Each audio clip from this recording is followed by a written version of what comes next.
you know what it's like to work all night in the sea of relationships? For example, in your own situation now, for many of you facilitate dialogues.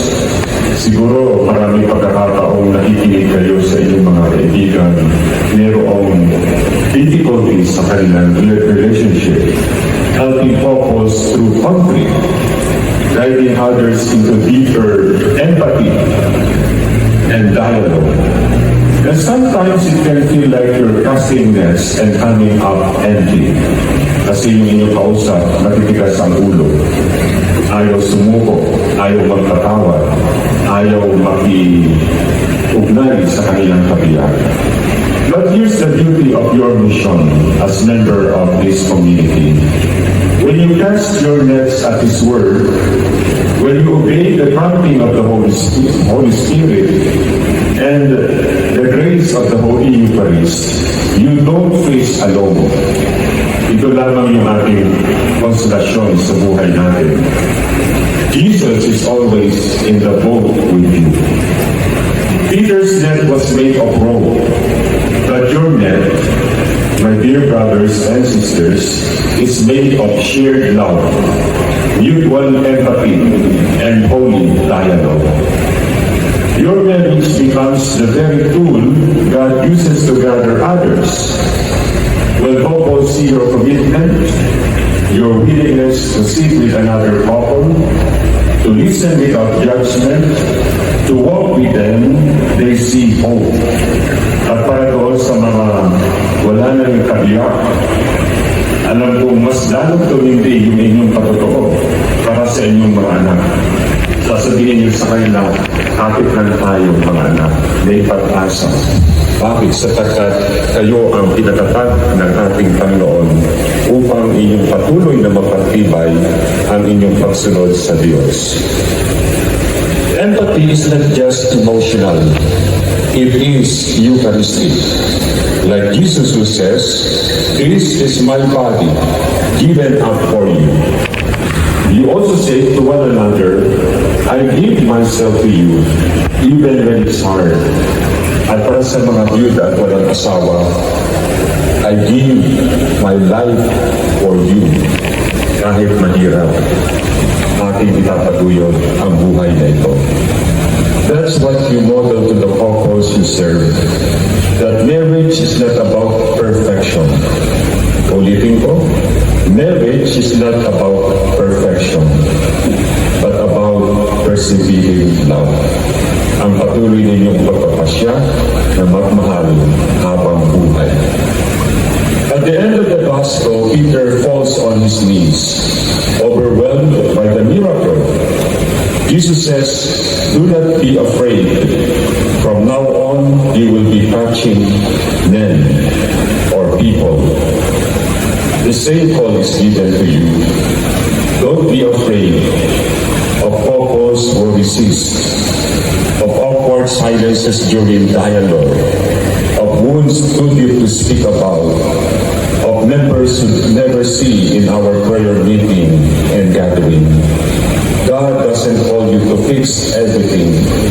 He calls you to be present, to cast the net and trust Him for the catch. Now let me end with a true story. In a small town in Europe, there was an old church with a wooden crucifix that had been damaged during a war. The hands of Christ were broken off. Years later, the townspeople decided to leave it that way. And below the cross, they placed a plate that read, "Christ has no hands now, but yours." My dear friends, Christ has no voice now but yours. To speak words of reconciliation to those who've stopped talking. He has no feet now but yours to walk with the broken-hearted. He has no heart now but yours, beating with empathy, patience, and love.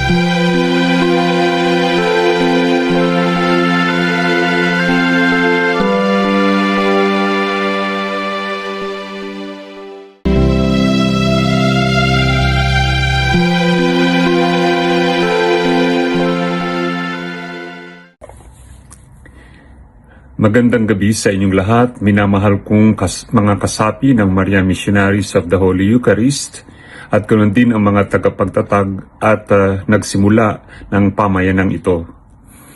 Nawa sa ating ika-24 na pagkakatatag ng Marian Missionaries of the Holy Eucharist, ang pag-ibig at ang pagpapala ng Diyos ay palagi natin nawa siyang maranasan. Nais kong iparating sa inyo ang aking pasasalamat sa inyong patuloy na pagtugon, lalo't higit ang inyong pagbibigay ng oras at panahon upang maipalaganap ang misyon na itinatag at iniatang sa bawat isa sa atin.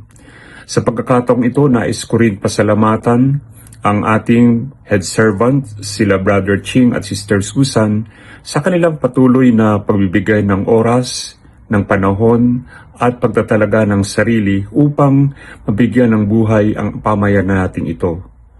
Nawa sa darating pang panahon ay marami pang mag-asawa ang maging bukas sa paglilingkod sa ating Panginoon.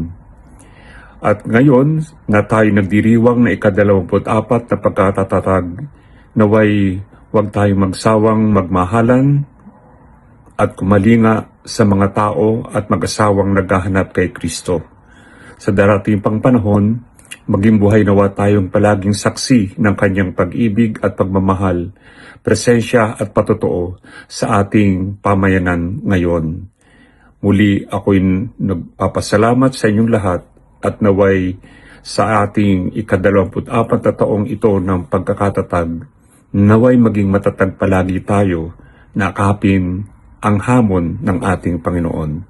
God bless you all, and I believe na sa inyong paglalakbay, hindi kayo pababayaan ng ating dakilang Diyos. Congratulations and God bless.